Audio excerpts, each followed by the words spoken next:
Hey, what's up, and welcome to this episode of EST, the podcast for established church leaders. My name is Josh. My name is Sam, and please don't strike me with lightning, because that's what's happening right now here in Florida. We're still in rainy season, and oh my goodness, we are right in the thick of a storm. Oh, really? Yeah, we had kids' soccer practice last night, and it got interrupted by a thunderstorm rolling through, and all those little 10 and 11-year-old boys just thought life was ending, and it was a major deal. But, you know, they also had a lot of fun getting back to the cars and stuff like that. My church in Indiana, this has nothing to do with the episode. It has really nothing to do with anything. But we were struck by lightning, and it fried several things and had to get it all fixed and went through the insurance claim and all of that. And as soon as we were done with getting everything back to where it needed to be, we were struck by lightning again. And everything got fried again. And so our insurance company believed us, but they had some spiritual questions for the church. They're like, what is God doing? Yeah. This is a true act of God that you would get struck by lightning twice like this. Yeah. So, yeah. That's pretty funny. I'm thankful that that has not happened here. Right. Not twice in a row. So, Well, we might get struck by lightning if you don't tell everybody about church teams. Church teams, that's right. Yeah. Yeah, bolts of lightning will come down from heaven. Church Teams is a wonderful company that does church management software systems for every size church. They've got a solution for you. They've been a long-time sponsor, and I particularly like their text system. It's a really solid one, but their database is good. It's solid. They've got a giving module. They've got check-in. They've got scheduling. They really have something for everyone, and their pricing is scalable. So it's based upon how many people are in your database, and it makes things very easy for smaller churches, and then obviously very affordable for larger churches as well. So great company, great system, great resource. Get their free offer at est.church. So they're just doing a 2-month free trial. For all of our listeners, they've been doing this for a long time. There's no risk. So if you're like, you know what, I need to investigate this stuff, I need to go check it out. Even if you already have a system and you just think that maybe you could do better, you probably can with Church Teams. So go try it for free. Give it a whirl. See what it's like. I bet you like it, but if you don't, guess what? There's no risk. So thank you, Church Teams, for sponsoring today's episode. Yeah. All right, so we've got a topic that is near and dear to my heart. This is one of those things that we talk about as pastors one-on-one, but we don't often pull the curtain back for the rest of the church, or even there's not a lot of public discourse about it.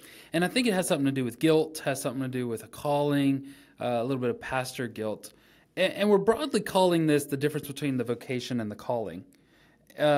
Because we don't talk through it enough, I think we ascribe some guilt to some of the feelings that we have. And let me paint with some broad strokes here real quick. Some questions. If you truly feel like you are called, gifted by God to pastor, but you don't like the job, do you feel guilty about that? Or another way that you might have some people say things is like this. When you look up one day and you've been, up to your eyeballs in your work, we're talking about the vocational pastoral work here, the 9 to 5 at the church, and you're up to your eyeballs for weeks on end on a project or something like that, and you sit back one day and you realize, this is not what I signed up for. None of this has anything to do with what I learned at seminary or how I imagined this thing going. All of this I would put under the category of the vocation versus the calling. And I would even argue that very few people are in love with both sides of that coin. They tolerate one and do the other and enjoy the other. That's something that I feel. Sam, do you think, and we're going to tease it out a little bit more here, but that statement right there, most pastors tolerate one and enjoy the other. Is that something you find to be accurate? I do. I don't know the percentage, but is there a chunk of us that feel called, get into the job, and then are disappointed?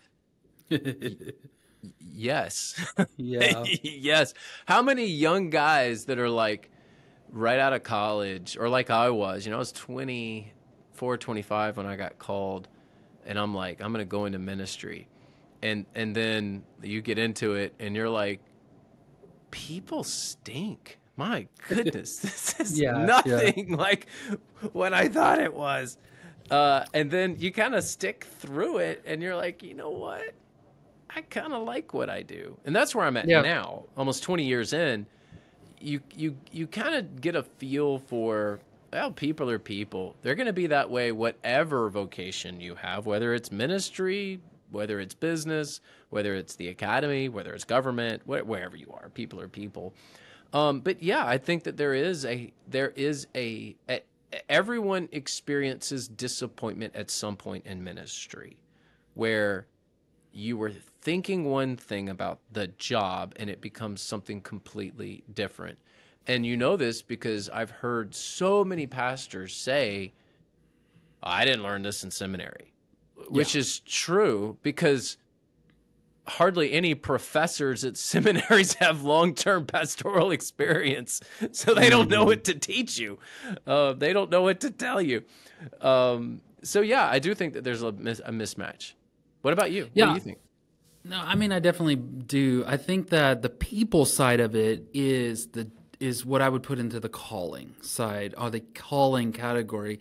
And man, I've counseled, I've coached, I've just hung out with guys that are in full-time ministry, and they don't seem to like people. And my question is, are you called to this? Because people are the job. That's what we do. And to be honest with you, being more transparent, that's the part I am called. That's the part I envisioned, like helping people through their marital problems, or just their questions about God, or wrestling with faith and explaining the text.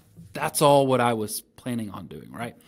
The vocational side of it is often we are what I would call, we're the CEO or we're the head of a nonprofit. And so there's all of this like scheduling and insurance. Like even your opening story when you were talking about the lightning and you went through the whole insurance thing and then you had to put all that stuff back together and then you go through the insurance thing again. I mean, I think there's a good chance most pastors use and talk about insurance more than they talk about salvation and grace. We talk about insurance all the time. It's just so maddening, and on different levels, and so, and I'm being hyperbolic there, but that's what I would put in the vocation. So, Sam, here's my deal. I think a lot of pastors are struggling through the calling because they're actually disenchanted with the vocation, or one or the other. Maybe it's reverse. And I'll tell you where I came on something that's very helpful. And that's what I'm hoping this episode will be for people. Helpful in this regard. Mark Driscoll once talked about this idea that when ministry would get tough for him. By the way, in this lightning storm, when you said Mark Driscoll, I was expecting lightning bolts to just rain down around me. Talk about a controversy. It's like, let's controversial. You were being so smooth and like I'm tracking with you, and I'm like, man, this is good. And then you just go, and Mark Driscoll, and that was a very abrupt shift right there, my friend. So anyway, I interrupted. Mark Driscoll. What does Mark Driscoll have to do with this? Many moons ago, he introduced this concept to my brain, and he talked about when ministry was tough, he would dream about driving a bread truck, like just a bread delivery truck. That would be his sort of daydream job. That was the escape fantasy. So one of my favorite games to play with pastors when I'm talking to them, or I'm trying to encourage them, or we're just sitting around having coffee. What is your bread truck fantasy? What is the idea of, like, when it gets tough, and it gets tough for all of us, there's no guilt on that. Sam, where do you go in your mind? Are you driving a bread truck, or what are you doing? Truck driver, no. Although, since you bring it up, That sounds, like a lot of fun. Sure. So I guess the fantasy ends up being things that don't involve people, because I tend to Mm. usually, like, I'm an extrovert. I love people. Like, I love being around people. But even somebody who's an extreme extrovert like I am, if you're just dealing with people issue after people issue after people issue, and it's just been 2, 3, 4 weeks of just straight madness, you're like, get me away from these people. Um, so a boat captain, like a fisherman, not a Okay. commercial fisherman, but like somebody who takes people out, Okay. one or two people at a time, and just Mm-hmm. fish. I'm not very good at it, and I can only sort of drive a big boat pretty well. So I'd have a lot to learn. So we're talking Yeah. fantasy here. I'm It's not just a very good at any of fantasy. it. It's pure Okay. fantasy. I mean, I guess I could go professional basketball player, but if it's pure fantasy, but no one would believe Sure. that. Yeah. Um, yeah, and Capitan. the other thing would be somewhere in the financial services industry. I'm pretty Mm. good at that. That's what I did before. I was a futures trader and traded oil and natural gas and some other things in the futures market, in the commodity markets. So there are times when my brain kind of goes back to that. I get the itch for just, man, I'm just gonna crush the competition, and I'm gonna make, because I was playing a zero sum game because I'm doing futures, so I only win at the expense of somebody else. So there's that part of me that kind of goes back into that hyper competitive mode of every morning I want to just wake up and just crush the competition. Um, Mm. but those are more carnal moments than they are like me. The Lord is, giving me a respite sort of fantasy. Those are not. That's not where my brain is. That's not where my heart is. They Mm. tend to be a bit more carnal, where I'm like, I got to get away. I just want to get on a boat. I want to go fishing, or I got to get away. I'm tired of serving. I just want to crush Hmm. people. So those are, they're not bad moments for me, and they're pretty rare. I really enjoy what I do, and 90% of the time, 95% of the time, I'm usually in a pretty good place because I've got a good church, and I'm in a good stage of life now in my ministry. I've been at West Brington almost 10 years, so people kind of know what they're getting. I don't have to worry so much about stuff. Um, so those are not moments that happen often, and I would say if they are happening often for you, like it's pretty regular occurrence, that's probably not healthy. I think that's true, but what I'm trying to drill into here is I think this might be in the category of unmet and unrealistic expectations that you have yourself for the job. And so my fantasy and my bread truck fantasy has to do, I either think about car detailing. I just think that that would be really fun. I also think about, I'll bring my uh, wife's car over. hey, I actually do clean other people's cars. Once mine's done, I'll wash Jackie's. And sometimes we've had friends over, and like one time there was a young girl that my wife mentors, and my kids love her, and she's great. I like being around her. But there's only so much I can contribute to the conversation with a young college aged girl. It's just so I went out and washed her car while they were all in there talking, and inside, outside, cleaned this car up, windows, and I really just enjoyed it. So, car detailing would be one. The other one, and this is pretty specific, but I think I would like to do the finance for a Toyota dealership. Like I'm not selling the car. That's I'm not really selling. Yeah, that's yeah. really specific. But get this. I'm not selling the car, so I don't have to make any. I don't have to sell. I don't have to lie. I don't have to do anything like that. Once the deal has been made, I'm not the manager. I'm not approving this deal or anything. I'm just sitting back in my office, and the salesman brings this nice couple around the corner there, and I'm just finishing up the paperwork. They're happy. I'm giving them the keys. They're nice. I'm asking them, do you want the extended warranty? They say no. We just make some small talk. It's the same forms over and over and over and again. I ask them, a couple questions. There's no pressure on that. And everyone is happy. They just bought a brand new car. And so they're happy about this. And I love Toyotas, and I think that, it'd be really easy for me to sell them. So, so those are my task. But here's Sam, I think I love what you brought up about futures. You're good at it. And here's the deal as well. Most of the pastors that I talk about, and I want to be very clear about this, they're struggling with the internal, the hard. You just get beat down constantly by different people who feel like they can just gripe to you. They can just tell you that, hey, guess what? You didn't meet my expectation. I can't tell you how many times. One week I lost count at how many people sat down and told me, you don't meet my expectation in XYZ ways. They never once told me that there was something that they wanted me to do. They just feel like, hey, you didn't meet this expectation that I had for you. And so a number of us just get beat down by that. So here's what I'm eventually driving at. What if the 9 to 5, what if the work that you do at the church, when you're dealing with staff, when you're dealing with finances, insurance, stuff like that, what if that was your bread truck?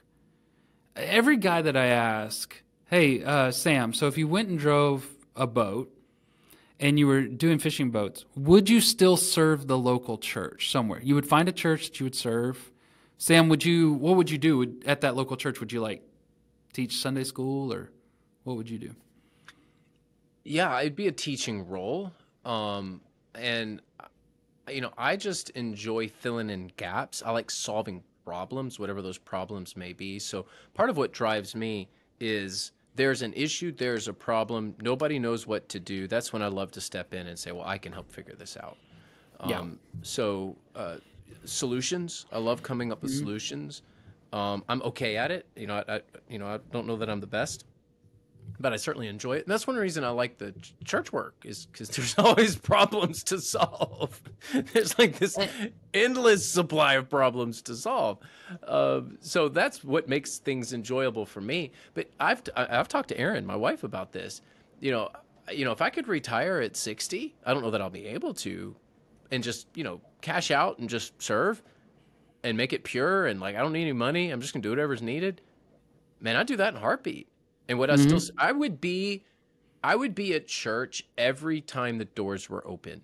So if I was a boat captain, or if I was a car detailer, or if I was in the financial services industry and I could work my schedule to where I could be there every time I would be at church all the time.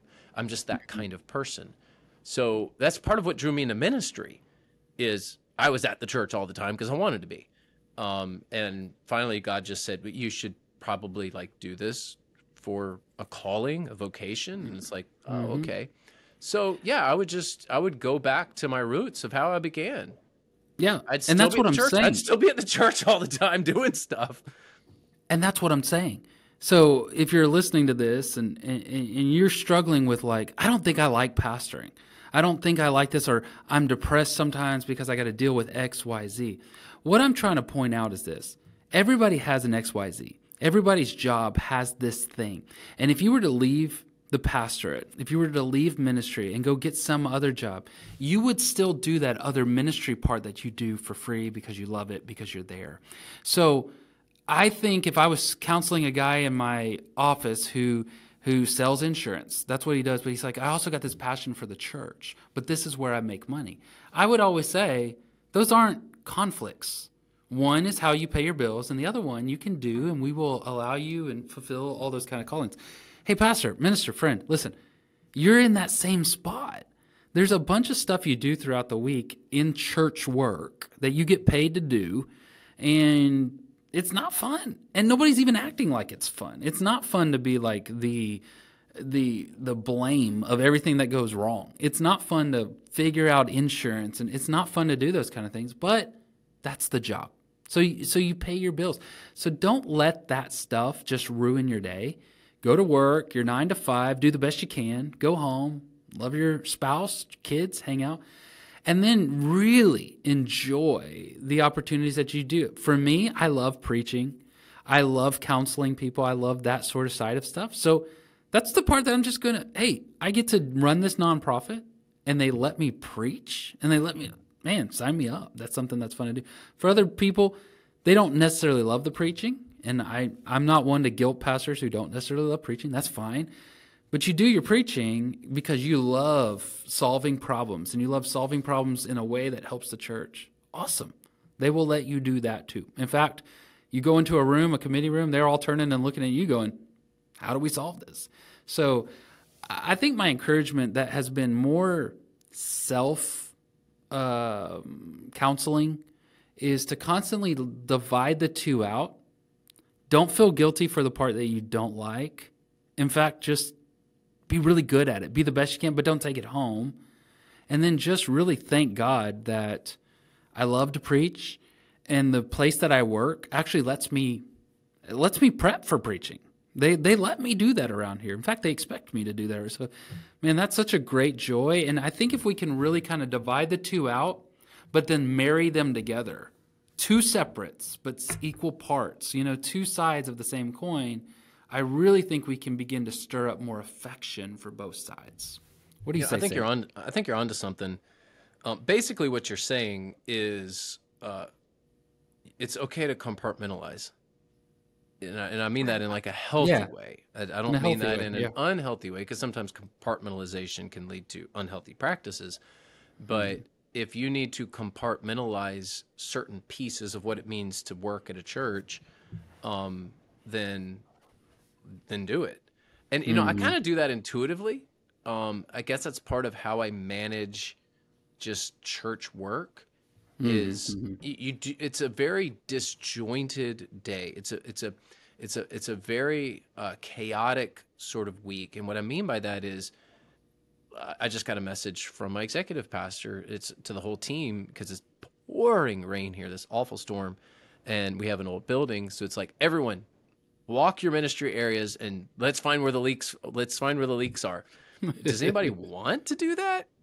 No, because it's Wednesday night at the time that this is being recorded, and in about an hour and a half, we're going to have a boatload of people on our campus. We'll have 400 to 500 people on our campus. They will literally come by boat. They're a boatload. Yeah, may have, with the way the rain's going. They may have. Do you want to fix literal leaks in your building? No, like, unless you're a roofer who really loves that, it's not a good day.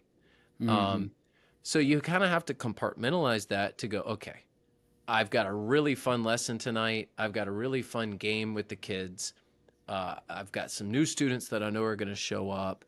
I'm starting a new series in my life group, whatever it is, like the thing that you're really looking forward to. You just kind of have to compartmentalize. Like, the whole church building is leaking right now and it needs to be cleaned up before Wednesday night starts. You compartmentalize that so that you can do the thing that you really enjoy. Yeah, I think this is what I call, this is the way that I think through things on the way home.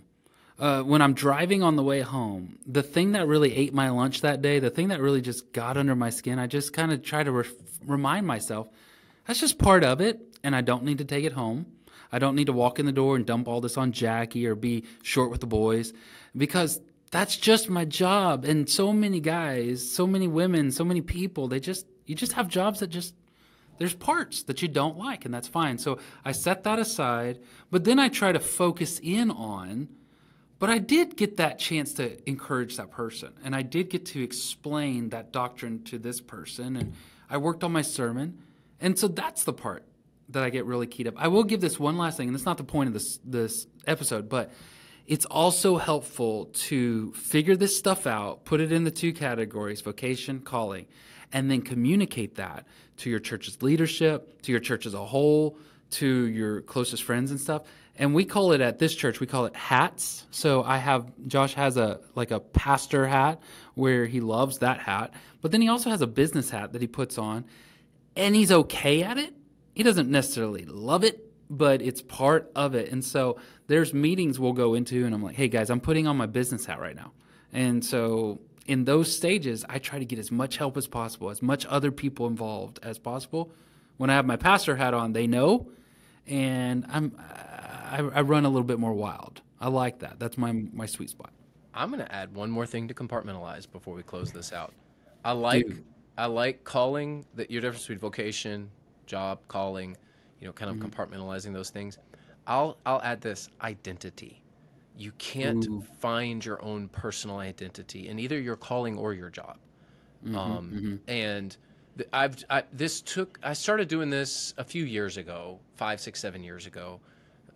It took me forever in ministry. I tried to look the part and act the part that I thought my church wanted out of me. And though I was still me and I wasn't overdoing this, I definitely suppressed certain things about myself because I didn't think that's what the church needed. Mm. Well, I just decided, when I had my midlife crisis 4 or 5 years ago, that I was just going to like the things that I like. I'm going to do the things that I do, and I'm not going to apologize for that.